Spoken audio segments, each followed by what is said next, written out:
Shalom saudara-saudari yang terkasih, tema renungan kita Yesus nama di atas segala nama yang dibawakan oleh Pendeta Drison Ginting.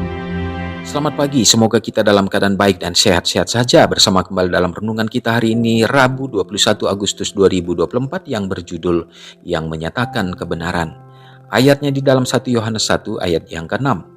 Jika kita katakan bahwa kita beroleh persekutuan dengan Dia, namun kita hidup di dalam kegelapan, kita berdusta dan kita tidak melakukan kebenaran. Sekiranya perak atau emas cukup untuk membeli keselamatan manusia, betapa mudahnya hal itu dilaksanakan baginya yang mengatakan, kepunyaanku lah perak dan kepunyaanku lah emas dalam Hagai 2 ayat yang ke-9. Tetapi hanyalah oleh darah yang indah dari anak Allah yang berdosa dapat ditebus. Rencana keselamatan dilakukan dalam pengorbanan. Rasul Paulus menulis, karena kamu telah mengenal kasih karunia Tuhan kita Yesus Kristus, bahwa Ia yang oleh kamu menjadi miskin, sekalipun Ia kaya, supaya kamu menjadi kaya oleh karena kemiskinannya, dalam 2 Korintus 8 ayat 9. Kristus memberikan dirinya sendiri bagi kita supaya dapat menebus kita dari segala kejahatan. Sebagaimana berkat puncak dari keselamatan, karunia Allah ialah hidup yang kekal dalam Kristus Yesus, Tuhan kita. Roma 6 ayat 23. Karena kamu telah menyucikan dirimu oleh ketaatan kepada kebenaran, sehingga kamu dapat mengamalkan kasih persaudaraan yang tulus ikhlas, Petrus meneruskan, hendaklah kamu bersungguh-sungguh saling mengasihi dengan segenap hatimu. Firman Allah, kebenaran adalah saluran dengan mana Tuhan menyatakan roh dan kasih-Nya. Penurutan kepada sabda itu menghasilkan buah dari mutu yang dituntut kasih persaudaraan yang tulus ikhlas. Kasih ini dilahirkan dari surga dan memimpin kepada motif yang tertinggi dan perbuatan yang tidak mementingkan diri. Bila kebenaran menjadi prinsip yang tinggal dalam kehidupan, jiwa itu dilahirkan kembali bukan dari benih yang fana, tetapi dari benih yang tidak fana oleh firman Allah yang hidup dan yang kekal. Kelahiran yang baru ini adalah akibat menerima Kristus sebagai sabda Allah. Bila oleh Roh Kudus kebenaran-kebenaran ilahi mendapat kesan dalam hati, pengertian yang baru dibangunkan dan tenaga-tenaga yang sampai sekarang terbengkalai dibangkitkan untuk bekerja sama dengan Allah. Demikianlah yang terjadi dengan Petrus dan murid-muridnya, sahabatnya. Kristus adalah yang menyatakan kebenaran kepada dunia. Oleh Dia, benih yang tidak akan binasa, sabda Allah, ditabur dalam hati manusia. Tetapi banyak dari pelajaran-pelajaran yang paling berharga dari guru yang besar diucapkan kepada mereka pada waktu itu tidak dapat memahaminya. Bila sesudah kenaikannya, Roh Kudus mengingatkan pelajaran-pelajaran kepada murid-muridnya, pikiran yang tertidur bangkit. Renungkan lebih dalam, apakah perubahan terbaru dalam sikap atau perilaku saya yang muncul sebagai hasil dari kebenaran yang diungkapkan oleh Roh Kudus? Kita bersuka cita kembali pada hari ini oleh karena poin-poin yang penting kita dapat peroleh dalam renungan kita ini, bahwa perjalanan kehidupan kerohanian kita bersama dengan Yesus sama halnya seperti pada saat murid-murid berjalan bersama dengan Yesus. Apapun yang Yesus lakukan, semuanya itu membuat mereka terkesan dan juga menggebu-gebu untuk merasakan bagaimana penyertaan Tuhan yang luar biasa itu segera akan nyata dengan membangun kembali Israel. Tetapi justru sebaliknya, Yesus selalu menekankan bahwa Dia akan dibawa dan Dia akan mati di atas kayu salib dan Dia akan dibangkitkan. Tetapi perkataan itu yang selalu diulang-ulang Tuhan Yesus, justru murid-muridnya tidak bisa pahami.